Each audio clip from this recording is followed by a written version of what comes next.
Greg, Jason, we all know what the Scrum Guide says about sprint planning, but here I am. I want to ask you some questions about how would you facilitate this? I mean, what have you seen work well? What have you seen maybe even not work well? And it's such a common question about how do you really do this in the real world, and how do you avoid common pitfalls? So I thought I'd pitch that to you guys. Yeah, I think that's a good question. I get asked about this quite a bit. One of the things for sprint planning is it kicks off the whole sprint, and I've seen it go poorly when people just come into it unprepared. And I don't want to treat it like it's this proverbial major presentation that you have to spend all night preparing for or something like that. But you should ideally walk into sprint planning with a product backlog that's undergone some level of product backlog refinement. I've seen Scrum teams come into sprint planning without any real understanding of what's sort of coming up on the radar, so to speak. And so they're seeing these PBIs for the first time. There's lots of questions about them. Maybe some of the purpose or the value is unclear. And so the sprint planning is spent a lot of time really refining these items, which is okay, I guess, but that time would be much more effectively spent if we did some prep work. If the product backlog was really well refined, questions were answered. We don't have to have perfect clarity on everything, but just the team has maybe discussed these before or seen them before, so they're not seeing it for the first time. And now we can spend more time about like, okay, how are we going to implement this, and how much work is the right amount of work, and that kind of thing. So coming in with some preparation done would be, I guess, my top recommendation. I don't know. What do you think, Greg? I'm going to zoom out and ask what is the point of the sprint, and then that might give us some guidance for the sprint planning. I think usually the mistake people have going into sprint planning is they look at a sprint as a bucket of time that you have to jam full with as much work as possible. That is a mindset. That's a motivation going into planning. And then a lot of the other, I would say, kind of dysfunctions or patterns that we see emerge from most teams that I've interacted with on a consulting level come for that mindset, but it's a bucket. We have to fill it with stuff.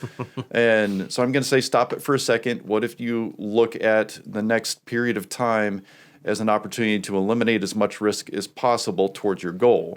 Like, what goal? That's usually the problem. They don't have one. They don't have a journey that they're on. They're looking at maybe specific tactics with no idea of how these are going to actually impact or be realized with outcomes that they can measure. So I want to see teams go into a sprint planning with a tangible goal that can eliminate as much risk as possible within the risk box called a sprint. And they're going to attack that goal first before anything else. If they get nothing else done during sprint planning except for come up with a goal to get accomplished, I'm kind of happy with that. I feel like that's the biggest domino to knock down. Rob, I'm sure you got some additional stuff to throw at this. Yeah, you guys hit the ones that I always kind of default to. If you have no goal, you have no reason to sort of progress throughout the sprint. And the Scrum Guide says you need a sprint goal when you leave sprint planning, and a lot of people just kind of ignore that. But here's where I want to take the conversation. The developers are the ones doing the work. If you look around the room and you see all the developers are checked out, you've got a problem. It could be you don't have a sprint goal. It could be you don't have a backlog that's well refined. It could just be that you have a culture of developers that are just waiting to be told what to do, and they're not comfortable breaking that cycle yet because the last time they just made a decision based on a whimsical goal someone had, they built the wrong thing, and then someone called their baby ugly, and now they don't want to ever do that again. And so they're going to wait for crystal clear requirements, and they're not going to be the ones to write them. Developers also don't like doing paperwork, which can actually serve to your advantage, because why document the living snot out of every single product backlog item if developers aren't going to read it anyway?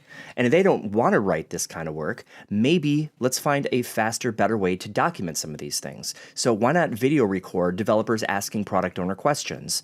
Put that on your internal YouTube channel or wherever you want to store it, and later on when I have to work on that backlog item and I don't quite remember what the product owner said, I don't have to read through documentation. I play the video and fast forward until I find what I'm looking for. So it's for the developers to plan. If the developers don't want to be there and don't want to plan, I expect we're going to have problems developing quality increments.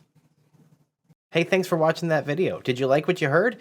If so, you're going to love our Scrum classes. See, not only do we talk about these ideas on YouTube, we're also professional Scrum trainers, and we'd love to have you in one of our classes. So if you need to level up as a Scrum Master or a product owner, maybe you need to learn how to scale Scrum or combine Kanban or UX with Scrum, Click the link in our description and you'll find a list of our upcoming classes. If you like this video, just leave us a comment. And if you got some positive feedback, we'd love to hear it. And if you've got some negative feedback, well, we'd love to hear that too.